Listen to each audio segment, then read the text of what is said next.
Hey everybody, it's Jason Blaha here, and once again it is time for my client Isaac's vlog. And of course, Isaac had a great week, mainly because again he's bulking. We have his fatigue management on point, and for those who are unaware, Isaac only trains 3 days a week. Okay, he trains 3 days a week. We have a squat day, bench overhead press day, and a deadlift day. Now, obviously, he does other leg work on squat day. Deadlift day, we do his back and biceps. So, 3+ on the squats. He got 10 with this. Now, I will state from this angle, they look a little bit high. Something I need him to work on. We need to work on that a little bit of sitting back more, opening up those hips, getting those knees out. Again, the strength was there. The strength was there, but again, these were a hair high. They were a hair high. So he needs to work on that. But we'll see how he does on his back off work. And I'm sorry, guys, my voice is a little hoarse still today. I'm well. There's just some residual inflammation from the coughing and stuff. All right, so then his boring but big back off work. Let's see what this looks like. Let's see if he gets better depth. And if not, then I'm going to need him to work on positioning. We're going to need to work on getting deeper.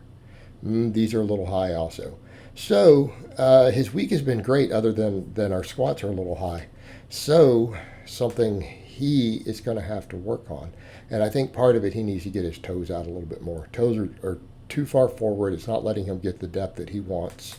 A very common problem. And I can see it as I watch this footage here of what's going on with the toes. He needs to turn those toes out more so that he can get more external rotation of the hip. We can get a little more depth. Now, some of these, though, the depth did vary a little bit on the 5x10 here. All right, then afterwards he does glute ham raises, and this is essentially his leg work, right? This is his leg work. We do a 5-3-1 squat. We do 5x10 back squats. We do 5 sets of glute ham raises. And that's it. That's his leg work. Again, keeping in mind we deadlift later in the week, and the deadlifts are a leg exercise. So that cannot be discounted in the situation.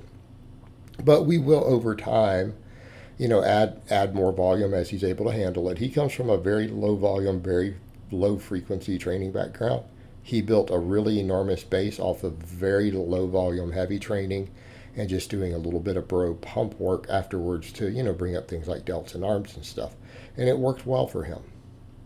But eventually he hit a wall and realized he needs to get a lot stronger. And to get stronger, we have to get bigger.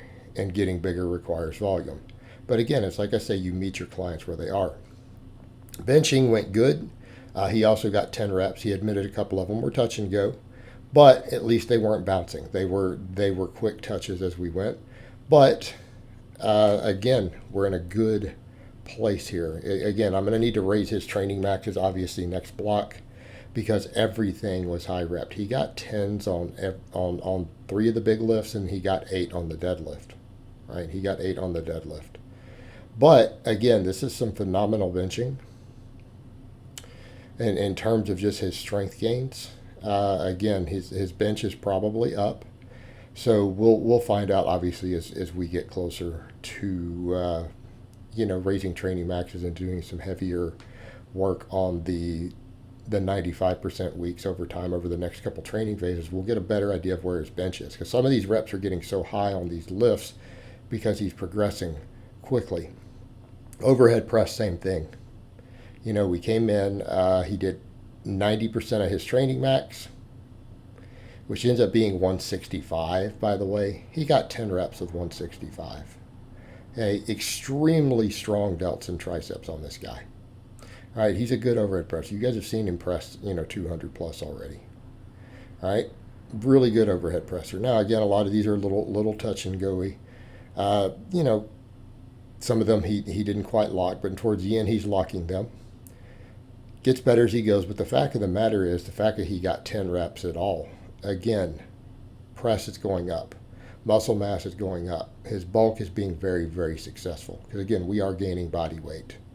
And again, keeping in mind, some people don't realize this is a guy who spent a lot of time under 10% body fat. He has been really ripped in the past. We put up pictures. Of course, you can see his social media down below. He's been picking up followers from these vlogs. But again, I think this goes to show that when programming is good, when food is good, when everything is on point, we can do a lot less training volume than people realize, right?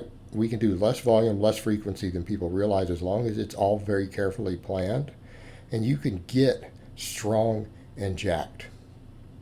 Most guys train too much. They train too much. And of course, afterwards, he does 5x10 bench, 5x10 overhead press. So this is really his highest volume day, is his pressing day, because we do quite a few different movements there. And then he does tricep extensions afterwards, right? Keep those guns big, keep those triceps big.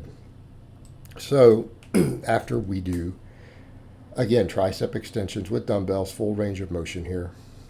Again, getting that deep stretch on it. And so we still do direct arm work. Even though his arms tend to be his best body part, we continue to do direct arm work because it matters to him. Why? Because he kind of goes by the name powerlifter aesthetics, right? That's what he does. And people need to keep in mind, after all this bulking is done, he's going to cut back down again. He's probably going to cut. He's probably going to be real strong for his body weight. And he's going to have, again, that look. But even now, I think a lot of people have chimed in that even bulked up, they're like, I still wouldn't mind having that look, right? Because he looks strong. Deadlifts. We ended up with eight reps. 8 reps for his plus set. Of course, these are his ramp ups, and I believe his plus set was 410. I believe it was 410 pounds. He got 8 reps. Again, we're in a good place. This is a guy who was barely at a 500 deadlift when we started. He had hit the big 5 strength standard. Was right on the edge of it. Some of the lifts were a little better, like the benching. Okay, we're definitely past 500 on this bench now, or on this deadlift. We're up into the low 500s at this point. He'll pull 550 probably this summer. We'll be strong enough to do so. It means we'll probably come in and pull 500 for a triple. Which again was pretty much would have been his best all-out max a few months ago. We'll end up pulling it for a triple. But again, 8 reps here. And then we finish off with, again, boring but big deadlift. Again, that's a lot of volume. And people need to understand there's a ton of hypertrophy there. For the guys who you see me having them do the 5x10s on the deadlifts, that is hypertrophying almost half the muscles in their body with a lot of volume. Okay, that is in and of itself could count as a huge chunk of your workout for the week. And a lot of these guys on their deadlift day, that's all they do and they go home. It's one of their days. In his case, though, because we only train 3 days, we get the extra back and bicep work in. But even then, the back and the bicep work is real simple, isn't it? Real simple for him. What do we do? He does pull-ups. We do pull-ups and we do barbell curls. Again, that's all that we need. That's all that we need. We keep it simple. And again, pretty strong guy on pull-ups. We use wide grip pull-ups because they hit the lats the best, right?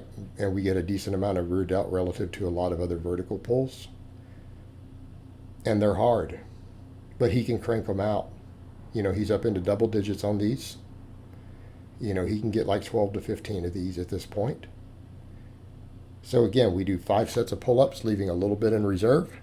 And then he does barbell curls just to finish off those guns. And as some people have pointed out, a lot of my guys are like, why do they curl all the way up? Because that's the full range of motion on a barbell curl. Right? That's the full range of motion. The bicep is involved in that rotation of the shoulder. That is one of the functions of one of the heads. And it's actually pretty important. All right, guys, but that's really all I have to say on that today. I hope it's been informative, and I will talk to you guys next time.